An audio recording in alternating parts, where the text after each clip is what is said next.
when you look at the potential for a credit shock, when you think about bond yields, what's your outlook on that front? Well, as I pointed out, even before, for the last 2 years, we had a debt bubble in the United States, and that debt bubble was mostly in the corporate sector. The last debt crisis was households, mortgages, and leveraged banks. This time around, we've been saying is the corporate sector and shadow banks that finance them.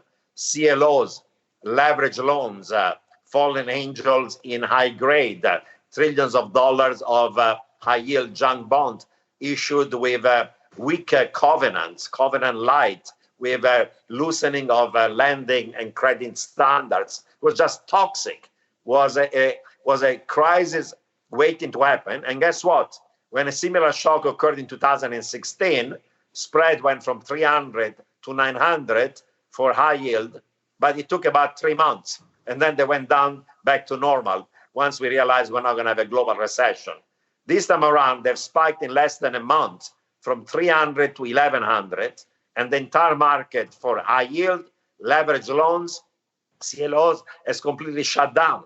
Even firms that were high grade issuing commercial paper and corporate bonds could not issue them. That's why the Fed and the Treasury have come to the rescue of the high grade. But there are two problems. Even if you have a plan to essentially backstop commercial paper and high grade debt, you're not going to take care of all the firms that are issuing junk bonds, because of course the Fed cannot take that credit risk. So you can backstop high grade, but not high yield. And you cannot backstop the millions or dozens of millions of small firms that don't issue bonds, like small and medium-sized enterprises have no access to the capital market. It's only larger firms, high yield and high grade.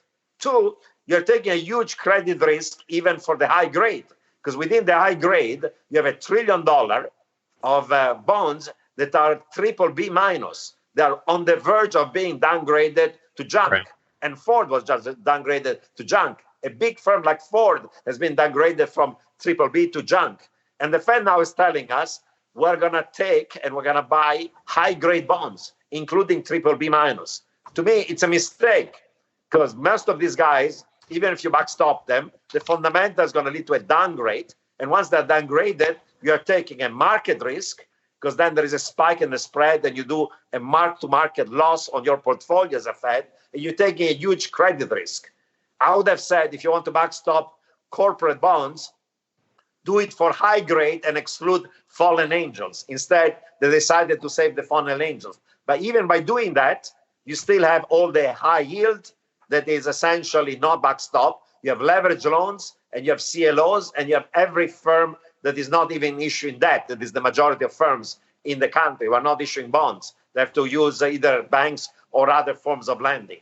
So we have already a debt crisis. Let's speak about it. With oil at 20, most of shale gas and oil producers in a matter of months are going to be bankrupt, completely bankrupt. And it's not only them. Anybody in hotel, cruise lines, hospitality, bars, restaurants, big chains, retail, they were highly leveraged before. That segment of the market also is effectively bankrupt. These are not illiquid but solvent firms. We should not bail them out. These are illiquid, and at current economic conditions, they are insolvent. And if we're going to bail them out, there'll be a massive loss for the Treasury and for the US taxpayer. The whole point is you want to save those who are illiquid but solvent, but in the high yield, in the junk area, there is tons of stuff that is illiquid and it's insolvent. And you should not backstop them. Otherwise, you're literally privatizing the gains again, socializing the losses again, for equity holders and for other bondholders and creditors. That would be unfair.